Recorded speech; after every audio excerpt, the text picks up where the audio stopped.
પટેલ। હવે જોઈએ અગત્યના સમાચાર। મૃતકોના ન્યાય માટે માંગણી। સામાન્ય સભા પૂર્ણ થયા બાદ આપ દ્વારા વિરોધ નોંધાવી રાજકોટના મૃતકોને ન્યાય આપવા માંગણી કરી।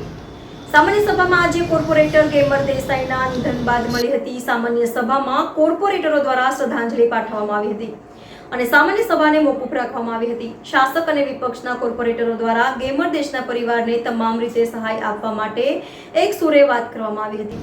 ભ્રષ્ટાચારને કારણે લોકોના મોત। સામાન્ય સભા પૂર્ણ થઈ ગયા બાદ વિરોધ પક્ષ તરફથી સભાખંડની બહાર સૂત્રોચ્ચાર કરવામાં આવ્યા હતા। રાજકોટમાં થયેલી ગોઝારી ઘટનામાં મૃતકના પરિવારજનોને ન્યાય મળે તેવી માંગણી આમ આદમી પાર્ટી દ્વારા કરવામાં આવી હતી। સુરતના તક્ષશિલા કાંડ બાદ હજી પણ મૃતકના પરિવારજનો ન્યાયની અપેક્ષા રાખીને બેઠા છે, પરંતુ તે પૂર્ણ થઈ નથી। તેવી જ રીતે રાજકોટના મૃતકના પરિવારજનોને પણ ઝડપથી ન્યાય આપવામાં આવે તેવી માંગણી કરવામાં આવી હતી।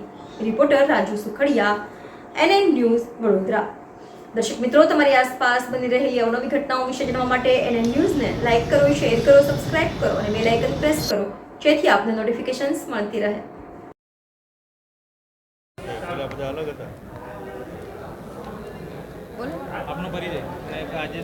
જી, આજે આપણને બધાને ખબર છે કે રાજકોટની ગુજરાતની અંદર અવારનવાર દુર્ઘટનાઓ બનતી હોય છે અને છેલ્લે જ્યારે રાજકોટની અંદર ગોઝારી દુર્ઘટના બની, જેમાં ઘણા બધા પરિવારો બરબાદ થઈ ગયા। પરિવારો જે કહેવાય ને કે એક પિતાનું, જે હમણાં અમે ન્યૂઝમાં જોયું હતું કે પિતાનું રુદન, અને એમણે કીધું કે ભાઈ દર વખતે ન્યાય નહીં માંગીએ અમે, જો ન્યાય નહીં મળે તો હું ખુદ મારી નાખીશ। આવા શબ્દો બોલવા પડે એનો મતલબ એવો થાય કે એ પિતાને પણ આ સરકાર ઉપર ભરોસો નથી। ક્યાંથી હોય? કારણ કે અગાઉ પણ આવી વારંવાર દુર્ઘટનાઓ બની છે। લઠ્ઠાકાંડની દુર્ઘટના હોય, મોરબીની દુર્ઘટના હોય, ભરૂચની હોય કે વડોદરાની હોય, આ તમામ દુર્ઘટનાની અંદર નિર્દોષ લોકોએ પોતાના જીવ ગુમાવ્યા છે। હજી સુધી અમને ન્યાય નથી મળ્યો। આજે અમારી એવી માંગણી છે કે અત્યારે જે રાજકોટની અંદર હાલમાં જે દુર્ઘટના બની છે અને તપાસ કમિટી બની છે, તપાસ કમિટી આના પહેલાં પણ બનેલી હતી અલગ અલગ દુર્ઘટનાઓમાં, પણ હજી સુધી કોઈને ન્યાય મળ્યો નથી। એનું રિઝલ્ટ 0 છે।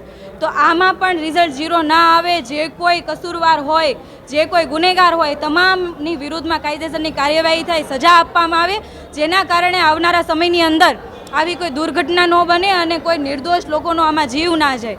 જ્યારે આવી કોઈ દુર્ઘટના બને છે ત્યારે તંત્ર સફાળું જાગતું હોય છે, શાસકો વાહવાઈ લૂંટવા આવી જતા હોય કે કોઈ પણ ચબરબંધીને છોડવામાં નહીં આવે, પણ અત્યાર સુધી કયા ચબરબંધીને પકડવામાં આવ્યો એનો તો ક્યારેય ખુલાસો કર્યો નથી।